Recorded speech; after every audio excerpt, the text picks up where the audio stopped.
अस्सलाम वालेकुम दोस्तों, उम्मीद करता हूँ आप लोग खैरियत से होंगे और हमारी कहानियों को एंजॉय कर रहे होंगे। हमारी आज की कहानी हमें कयूम भाई ने रावलपिंडी से भेजी है, तो आइए आपको ये कहानी उन्हीं की ज़बानी सुनाते हैं। पिछले हफ्ते मैं काम के सिलसिले में इस्लामाबाद जा रहा था। मैं रावलपिंडी पीर वधाई अड्डे से डेवो बस सर्विस में सवार हुआ। मैं जैसे ही बस में पहुंचा तो बस खिंचाखिंच मुसाफिरों से भरी हुई थी। मैंने अपना सीट नंबर तलाश किया और जैसे ही अपनी सीट की जानिब बढ़ा तो मुझे एक भयानक सा शख्स अपनी बगल वाली सीट पर बैठा हुआ नजर आया। देखने में वो कोई जराइम पेशा शख्स नजर आता था। मैंने जैसे ही उसके चेहरे पर एक नजर डाली तो मुझे एक अजीब सा एहसास हुआ और मुझे उससे कराहियत आने लगी। मैंने उसकी तरफ कोई तवज्जो न दी और अपनी सीट पर जाकर बैठ गया।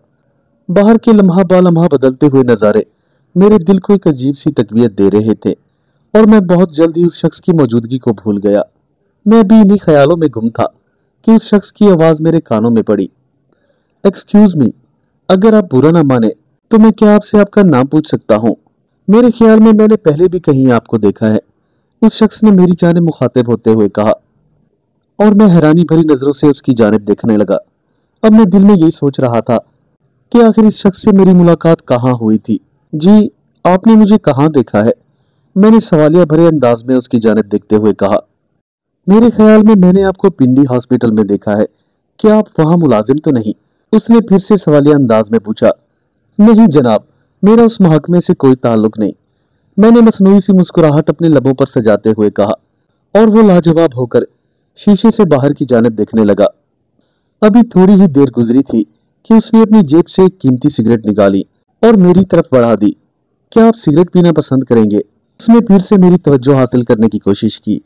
जी नहीं, मैंने नरमी से जवाब दिया, मैं सिगरेट नहीं पीता। इतना कहकर उसने अपनी सिगरेट सुलगाई और लंबे लंबे कश भरने लगा। उधर बस अपने मखसूस अंदाज में धूल उड़ाती हुई और सड़क का सीना चाक करते हुए अपने सफर की जानिब रवां दवा थी। उस क्रिमिनल शख्स से बात करने से तो बेहतर था कि मैं सो जाऊं। लिहाजा अगले ही लम्हे मैंने अपनी सीट से सर लगाया और आंखें बंद करके सोने की कोशिश करने लगा। अगले चंद मिनटों में मुझे नींद आ गई। अभी थोड़ी ही देर गुजरी थी कि पूरी बस में एक शोर सा मच गया। अगली सीटों पर बैठा हुआ एक मुसाफिर दर्द से कराहने लगा। ड्राइवर ने फौरन ही बस रोकी और सभी लोग उस मुसाफिर की जानिब मुतवज्जा हुए। ये एक बुजुर्ग आदमी था जिसको अचानक ही हार्ट अटैक हो गया था। पूरी बस में जैसे खुलबली सी मच गई थी। मैं हड़बड़ाकर अपनी सीट से उठा और बाकी लोगों की तरह उस बूढ़े की जानिब बढ़ गया। उस शख्स को वाकई हार्ट अटैक आया था। उसकी उम्र शायद 55 से 60 बरस के दरमियान होगी और वो बेयारो मददगार किसी मछली की तरह तड़प रहा था। अरे यार, अब क्या किया जाए? ड्राइवर ने चीखते हुए लहजे में कहा, जबकि बस के सारे मुसाफिर बुरी तरह से परेशान हो गए। इतने में मेरे साथ बैठा हुआ वो शख्स बोल उठा, रुको, मेरे पास गोली है, ये लो और फौरन इसकी जबान के नीचे रख दो। उस शख्स ने अपनी जेब से एक गोली निकालते हुए मेरी जानिब बढ़ा दी। मैंने फौरी तौर पर उसके हाथ से वो गोली ले ली और बिजली की सी तेजी से उस मरीज की जानिब लपका। गोली उसकी जबान के नीचे रखने के बाद हम सभी लोग उसकी तीमारदारी के लिए उसके इर्द गिर्द बैठ गए। मैं ये देखकर हैरान था कि मछली की तरह तड़पता हुआ शख्स थोड़ी ही देर बाद पुरसकून हो गया और हम सब ने सुख की सांस ली। अरे शुक्रिया भाई, तुम मेरे लिए किसी फरिश्ते से कम नहीं हो। उस मुसाफिर ने आजाना तरीके से मेरा और मेरे साथ बैठे हुए उस शख्स का शुक्रिया अदा किया। अब तक जिसे मैं क्रिमिनल शख्स समझ रहा था, दरअसल में वो तो एक फरिश्ता निकला। वो बूढ़ा शख्स बार बार उस आदमी का शुक्रिया अदा कर रहा था और मैं मारे शर्मिंदगी के अपना सर बार बार खिड़की की जानिब मोड़ रहा था। मेरा ज़मीर मुझे मलामत कर रहा था कि मैंने एक फरिश्ता सिफत आदमी को क्रिमिनल समझा। मेरे दिल में अब उस शख्स के लिए भी हमदर्दी पैदा हो गई थी और मैं बार बार मुस्कुराकर उसकी जानिब देख रहा था। मैंने फौरन ही उससे बोलना चाहा। अगले ही लम्हे मैं उस शख्स से मुखातिब हुआ, आप इस्लामाबाद किस गर्ज से जा रहे हैं? मेरे इस सवाल पर उसने एक झुरझुरी सी ली और एक लम्हे को खामोश हो गया। अरे भाई, क्या बताऊं, बड़ी मुश्किल में फंसा हूं, उसने दुख भरे लहजे में मेरी जानिब देखते हुए कहा। ओ सॉरी, मेरा मतलब आपको दुखी करना हरगिज नहीं था। मैं माफी चाहता हूँ अगर आपको मेरी किसी बात से तकलीफ हुई है। नहीं नहीं, ऐसी कोई बात नहीं, उसने अपनी पलकों पर आए हुए आंसू साफ करते हुए कहा और हम दोनों ही खामोश हो गए। अगले ही लम्हे बस को एक जोरदार झटका लगा और उसका टायर पंचर हो गया। मजबूरन हम सब मुसाफिरों को बस से उतरना पड़ा। मैं और मेरे साथ बैठा हुआ वो शख्स बस से उतरकर एक कैंटीन पर चले गए और बस के टायर चेंज होने का इंतजार करने लगे। जैसे ही बस का टायर फिक्स हुआ तो हम दोबारा बस में वापस आए और अपनी अपनी सीटों पर विराजमान हुए। अब हम आपस में इस तरह घुल मिल गए थे कि जैसे बहुत ही पुराने दोस्त हों। आपको देखकर ये महसूस होता है कि आप निहायत दुखी इंसान हैं। मैंने उसके हाथ को अपने हाथ पे थामते हुए कहा। मेरे इस सवाल पर वो थोड़ा सा मुस्कुराया और चंद लम्हों के लिए खामोश हो गया, जैसे कहीं खोसा गया हो। यार, ये एक बड़ी लंबी कहानी है, चलो तुम्हें सुना ही देता हूँ। मेरा नाम मिराज है और मैं सब्जी मंडी में काम करता हूँ। एक वक्त था कि हम बड़े खुशहाल और पुरसकून जिंदगी गुजार रहे थे। हमारी फैमिली में हम सिर्फ 4 लोग ही थे, मैं, मेरा छोटा भाई और मेरे वालिदैन। अम्मा को न जाने एक बीमारी सी हो गई और वो इंतकाल कर गई। लेकिन उनके जाने के बाद ही जैसे स्याह बख्ती ने हम लोगों को आ घेरा था। देखते ही देखते हमारे माशी हालात मुकम्मल तौर पर तबाह हो गए और कारोबार भी खत्म हो गया। एक दिन मेरे वालिद साहब के करीबी दोस्त का हमारे घर आना हुआ। साथ में उनका एक बेटा और बेटी भी थे और खुदा ने उन्हें बहुत सारी दौलत से नवाजा था।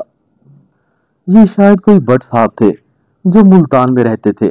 भट्ट साहब एक लंबी जायदाद के अकेले वारिस थे। सच्ची बात यह थी कि मेरे वालिद साहब ने कारोबार में नुकसान उठाने के बाद दर दर की ठोकरें खाई। भट्ट साहब से मिलते ही मेरे वालिद साहब की राल टपकने लगी, क्योंकि हमारा कारोबार मुकम्मल तौर पर तबाह हो गया था। उन्होंने मौके की नजाकत को समझते हुए आखिर भट्ट साहब से कह ही दिया, अरे यार भट्ट, क्यों ना हम अपनी दोस्ती को रिश्तेदारी में बदल दें। लेकिन भट्ट साहब का जवाब कदरे मुख्तलिफ था। देखो यार, मेरी बेटी आजाद माहौल में रहती है और जरा मॉडर्न भी है, लेकिन तुम्हारे घर का माहौल मुझे जरा घुटा घुटा सा लगता है। क्या इस सूरत हाल को मेरी बेटी कबूल कर पाएगी? लेकिन भला मेरे वालिद साहब इस मौके को हाथ से कहां जाने देते थे। अरे भट्ट साहब, आप किन पुराने जमानों की बातों को लेकर बैठ गए हैं? मुझे आपकी सारी शर्तें मंजूर हैं, बस आप अपनी बेटी का रिश्ता मेरे बेटे से तय कर दें। पहले पहल तो भट्ट साहब ने बहुत उज़र पेश किए, लेकिन आखिरकार वालिद साहब की जिद पर वो मान गए।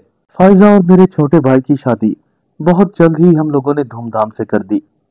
लेकिन इस शादी को करने के लिए मेरे वालिद साहब ने बहुत सारा कर्जा लिया। इस शादी के बाद हमारे हालात कदरे बेहतर हो गए, जबकि मेरा छोटा भाई और भाभी भी बड़ी हंसी खुशी अपनी जिंदगी गुजार रहे थे। चंद दिन बाद हमारी भाभी मेरे छोटे भाई को लेकर हमेशा के लिए मुल्तान शिफ्ट हो गई और हम दोनों बाप बेटा अकेले रह गए। खैर, हमने इसमें ही आफियत जानी और अपना गुजारा करने लगे। कम से कम ये तसल्ली तो थी कि असद की जिंदगी सेट हो गई है। वक्त गुजरता रहा। एक दिन हमें खबर मिली कि मेरे छोटे भाई ने मेरी भाभी को कत्ल कर दिया है। ये खबर सुनते ही मोबाइल मेरे हाथ से नीचे जा गिरा और मैं अपने वालिद को लेकर फिलफौर मुल्तान की जानिब रवाना हो गया। ये इत्तला बिल्कुल सही थी। मेरे भाई ने अपनी ही बीवी को कत्ल कर दिया था और उसे हवालात में बंद कर दिया गया था। हमारा दिल फटने को आ रहा था। अब्बा ने असद से फायजा के कत्ल की वजह पूछी तो वो फट पड़ा। अब्बा, तुमने मेरी शादी नहीं की थी, बल्कि मुझे खुद ही आग में धकेला था। वो एक बदकार औरत थी जिसके कई आशिक थे, जिनमें ज्यादातर ऊंचे खानदान के बिगड़े हुए नौजवान शामिल थे। मैं तो उसका बराए नाम शौहर था। मेरे पास दौलत की कमी तो ना थी, लेकिन बेगैरती का एहसास मुझे जीने ना दे रहा था। वो मुझे जूती की नोक पर रखती थी और हर रोज मुझे ताने मारा करती थी। एक दिन वो हद से निकल गई। मैंने अपनी आंखों से देखा कि वो शराब के नशे में चूर होकर अपने आशिक की बाहों में झूल रही थी। बस मेरी गैरत ने ये बात गवारा न की और मैंने उसके मुंह पर एक जोरदार थप्पड़ दे मारा। वो शर्मिंदगी क्या महसूस करती, मुझ पर ही बरस पड़ी। 2 कौड़ी के इंसान, तुम्हारी ये हिम्मत कि तुम मुझे मेरी ही जिंदगी गुजारने से मना करो। मैंने तैश में आकर उसका गला घोंट दिया और हमेशा हमेशा के लिए उसे मौत की नजर कर दिया। फायजा को मारने के बाद मैंने उसके आशिक पर भी हमला किया, लेकिन वो जख्मी होकर भाग गया। हम दोनों बाप बेटा अपने भाई की बातें सुनकर पत्थर के हो गए थे। खैर, अब क्या किया जा सकता था? जो होना था वो तो हो गया। मेरे भाई के ससुर के बड़े असर और सुख थे और दौलत भी बेबहा थी। उन्होंने दौलत के जोर पर मेरे भाई की बेल ना होने दी और आखिरकार केस जीत गए भाई को सजाए मौत हुई और हम लोग बेआस होकर वापस अपने घर आ गए। मेरे वालिद साहब को शायद अपनी जिंदगी में बेटे को फांसी के फंदे पर लटकते हुए देखने की सकत न थी। आखिरकार एक दिन उन्हें हार्ट अटैक हुआ। मेरे पास बस एक ही ऑप्शन था कि भट्ट साहब अगर मेरे भाई को माफ कर दें तो उसकी जिंदगी बच सकती है, लेकिन उन्होंने मुझे गालियां और धक्के देकर अपने घर से निकाल दिया। लेकिन मैं हर रोज बेगैरत बनकर उनके पास जाता हूँ। शायद किसी दिन वो मुझ पर तरस खाकर मेरे भाई की जिंदगी बख्श दे। उस शख्स ने फौरन ही अपनी आंखों से आंसू साफ करते हुए कहा, बस यार दुआ करो कि किसी तरह से मेरा भाई बच जाए। मैंने फौरन ही उसके कंधे पर हाथ रखा और उसे तसल्ली देने लगा। लगता है इस्लामाबाद आ गया। उसने चौंक कर शीशे से बाहर की जानिब देखते हुए कहा, यार लगता है मैंने तुम्हें भी गमज़दा कर दिया है। अरे नहीं यार, ऐसी कोई बात नहीं। मैंने फिर से उससे हमदर्दी का इजहार करते हुए कहा, मैंने सुना है कि इस्लामाबाद में एक बहुत बड़े आलिम है जो तावीज़ वगैरह देते हैं। आज मैं उन्हीं के पास जा रहा हूँ। क्या आप मुझे उस शख्स का पता बता सकते हैं? उसने एक कागज़ मेरी जानिब बढ़ा दिया जिस पर किसी आलिम का नाम लिखा हुआ था। हाँ यार, इसे तो मैं जानता हूँ। ये हमारे पड़ोस में ही रहते हैं। ये एक आलिम होने के नाते एक पामिस्ट भी है। मेरी ये बात सुनते ही उस शख्स के चेहरे पर खुशी के आसार नुमायां हो गए। भाई, अगर आप मुझे उस आमिल से मिला दें तो आपकी बहुत बड़ी मेहरबानी होगी। इतनी देर में हमारा बस स्टॉप भी आ गया था। हम दोनों दोस्तों ने एक दूसरे से मोबाइल नंबर का तबादला किया। अगले दिन उस शख्स ने दोबारा मुझसे राब्ता किया और मैंने उन शाह साहब से उसे मिला दिया। वहां पहुंचते ही हमने ये नोट किया कि वहां लोगों का बहुत रश था। खैर, हम लोग भी आहिस्ता आहिस्ता रेंगते हुए अपनी बारी का इंतजार करने लगे। मैंने शाह साहब से उसका तारुफ कराया और अपना मसला बयान किया। उनका कहना था कि वो किसी तरीके से उसके भाई का हाथ दिखना चाहते हैं ताकि उसकी हाथ की लकीरें देखकर कोई तावीज लिख सके, मगर यह नामुमकिन था। उसका भाई जेल में था जिस पर कड़ी किस्म की निगरानी की जा रही थी। शाह साहब, ये तो मुमकिन नहीं क्योंकि मेरा भाई तो जेल में है। उसने मायूसी से कहा, अरे यार, ये कौन सी मुश्किल बात है। तुम ऐसा करो कि नीले रंग की रोशनाई ले जाओ और किसी कागज पर उसका हाथ लगवा कर ले आओ। शाह साहब ने मसले का हल बताते हुए कहा। खैर, हम दोबारा शाह साहब के बाद चंद दिन बाद असद के हाथों का प्रिंट लेकर पहुंचे। इस कागज में असद के हाथों की लकीरें बिल्कुल नुमाया तौर पर नजर आ रही थी और उन्हें बगौर देखा जा सकता था। कागज देखने के बाद वो एकदम चौंक उठे और खड़े हो गए। उन्होंने फौरन ही अपनी आंखें बंद की और मुंह ही मुंह में कुछ पढ़ने लगे। उनके माथे पर पसीने की बूंदें नुमाया तौर पर जाहिर हो रही थी, जबकि वहां मौजूद सभी लोग बड़ी हैरानी से उनकी जानिब देखे जा रहे थे। उन्होंने मेरे साथ आए हुए असद के भाई का हाथ पकड़ा और तशवीशनाक लहजे में बोले, जिसके सर पर मौत मंडला रही है उसकी मौत तबई है, यानी वो चारपाई पर अपनी जान देगा, और जो मेरे सामने बिल्कुल आजाद और ठीक ठाक खड़ा हुआ है वो बहुत जल्द ही एक एक्सीडेंट में मारा जाएगा। अल्लाह हम सबको माफ करे, वही सब कुछ जाने वाला और आलमुल गैब का मालिक है। इतना कहकर शाह साहब खामोश हो गए, जबकि फैज चीख उठा, क्या बकते हो तुम, परले दर्जे के ड्रामाबाज और मकार इंसान हो। तुम लोगों को बेवकूफ बनाकर लूटते हो। फैज ने तैश में आकर चिल्लाते हुए कहा, मैं तो बिल्कुल आजाद तुम्हारे सामने खड़ा हूं और मुझे कोई बीमारी भी नहीं है। मैं तो यहाँ तुम्हारे पास अपने भाई के सिलसिले में आया था, लेकिन तुम मुझे ही मारना चाहते हो। फैज का गुस्सा काबिले दीद था, लेकिन शाह साहब ने उसकी बातों का जवाब तहम्मुल से दिया। मैं अपने महदूद इल्म से जो अल्लाह ने मुझे अता कर रखा है बस एक अंदाजा लगाया है, बाकी अच्छे बुरे का मालिक तो वही है। इतना कहकर शाह साहब दोबारा से खामोश हो गए और मैं सकते के आलम में उन दोनों की शक्लें देखने लगा। ये नेकी तो मेरे गले पड़ गई थी। फैज मेरी तरफ मुखातिब हुआ, यार तुमने मुझे अच्छे बंदे से मिलाया है, ये तो मुझे ही मारने को तैयार है। और तो और उस फराडिये ने मेरी मौत की पेशन गोई भी कर दी है। मुझे खुद समझ ना आ रहा था कि मैं आखिर उसे क्या जवाब दूं। अरे यार फैज, वो एक माना हुआ दस शिनास इंसान है, मैंने शाह साहब की वकालत करते हुए कहा। अरे भाई, हम तो पहले ही परेशानी में मुब्तला हैं और तुम हो कि जल्दी पर तेल का काम कर रहे हो। बस इतना कहकर हम दोनों वहां से निकल आए। मेरा दिमाग साए साए कर रहा था, जबकि फैज मुझे इग्नोर करते हुए बाहर खिड़की की जानिब देख रहा था। मेरा ख्याल था कि मैं उसे फौरन ही बस स्टॉप पर छोड़कर अपने घर के लिए निकल जाऊंगा और फिर कभी उससे राब्ता न करूंगा। लेकिन कुदरत को शायद कुछ और ही मंजूर था। शाह साहब की पेशन गोई सच होने वाली थी। अचानक एक तेज रफ्तार ट्रक सड़क की दूसरी तरफ से बरामद हुआ और हमारी गाड़ी को टक्कर मारता हुआ आगे की जानिब निकल गया। अगले ही लम्हे मेरे सारे कपड़े और चेहरा फैज के खून से भर गया। शाह साहब की पेशन गोई सच हो गई थी।